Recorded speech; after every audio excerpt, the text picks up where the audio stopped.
Good day. It is an honor to discuss with you the government's initiatives in pursuing an energy-efficient and sustainable future for our country through various policies and programs involving energy efficiency and conservation, or EEC, and electric vehicles, or EVs. First and foremost, we have Republic Act number 11285, or the EEC Act, serving as its blueprint. It aims to ensure efficient and judicious use of energy and grant incentives to EEC projects. We also have Republic Act number 11697, or the Electric Vehicle Industry Development Act, or EVIDA.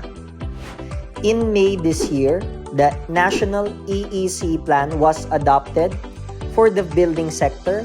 The strategy is to improve on the guidelines on energy-conserving design of buildings, the establishment of Energy Efficiency Index, and the Building Energy Efficiency Labeling Program between now and 2050. While in April of this year as well, the Comprehensive Roadmap for the Electric Vehicle Industry, or CREVI, set out the targets for EVs and EV charging stations nationwide. Forthcoming issuances in relation to the CREVI would pertain to the mandated EV parking slots for buildings and facilities, which is expected to be issued after public consultation within the first or second quarters of 2024.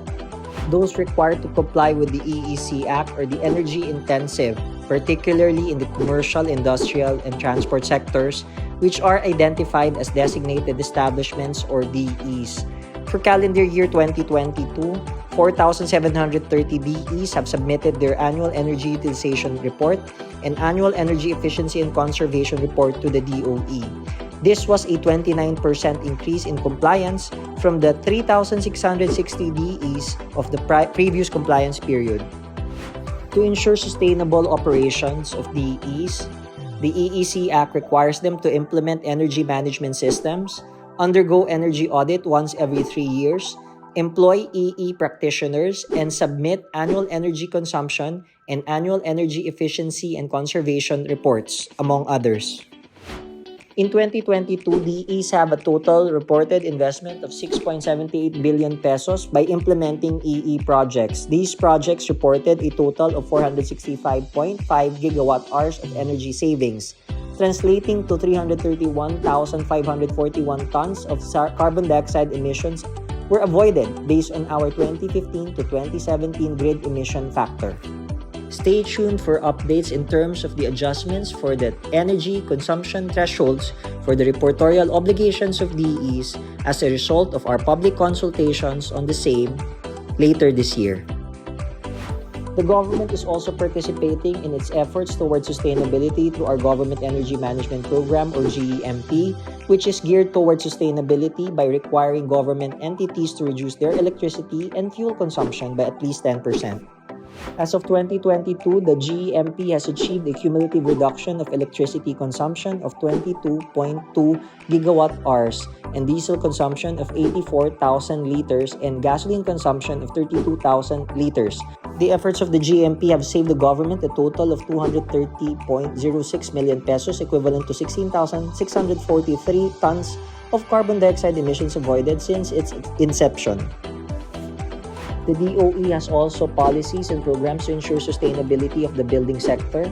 According to the International Energy Agency, energy consumption for this sector, from construction to its energy-consuming devices, accounts for over a third of global energy consumption as well as emissions. To address this, the DOE adopted the Guidelines on Energy-Conserving Design of Buildings 2020 edition to guide the sector towards energy-efficient practices and design. The guidelines cover new and existing design of buildings with at least 10,000 square meters total gross floor area, or at least 112.5 kilovolt amperes of total connected electrical loads.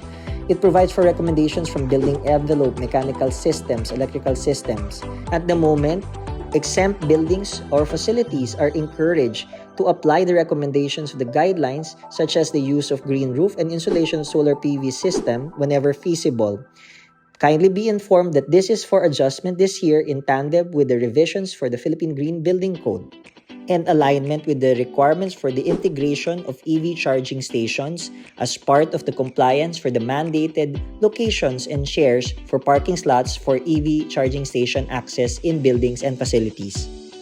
Meanwhile, we'll also have the Philippine Energy Labeling Program or PELP and the Minimum Energy Performance for Products or MEPP to address the demand of the building sectors when it comes to the energy-consuming devices. The MEPP prevents the entry and sale of products that are determined too inefficient for use in the country, while the PELP empowers consumers with the knowledge on the energy efficiency of their chosen energy-consuming product. Flash on the screen is the recent coverage for the PELP as well as the existing MEPP requirements in the country. The goal of the DOE with these policies and programs is to achieve net zero energy buildings or NZEB for the country by 2050. NZEBs are characterized by their exceptional energy performance, demanding minimal energy for operation and relying substantially on renewable energy. The government has commissioned a study to see how it can be an example for all towards the transition to NZEBs. In partnership with the Meralco Power Academy, a readiness assessment to implement the program for government buildings was conducted, and it showed that most of the responsive government entities were compliant with the GEMP. However, more is still needed by way of work to achieve the dream of a net zero energy building Philippines. To accelerate the needed investments in EEC, which include investment towards NZEB, the EEC Act provides fiscal incentives for simple, complex, and new energy efficiency projects as well as the expansion of existing energy efficiency projects. These incentives include income tax holiday and duty-free importation.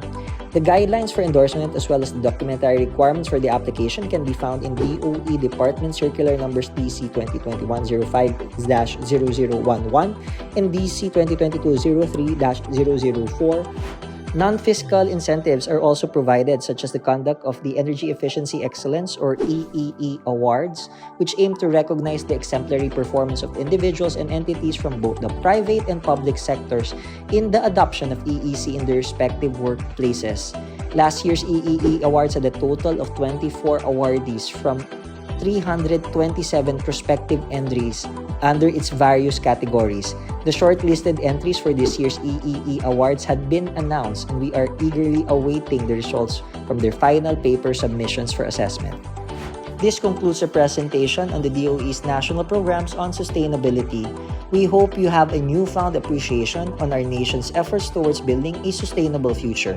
We enjoin everyone to be active in your compliance with our policies and programs pertaining to annual energy consumption and annual energy utilization reports, the efficient building design, and the patronage for more energy efficient appliances or consuming products. Remember, you have the power. Energy efficiency starts with you. Thank you.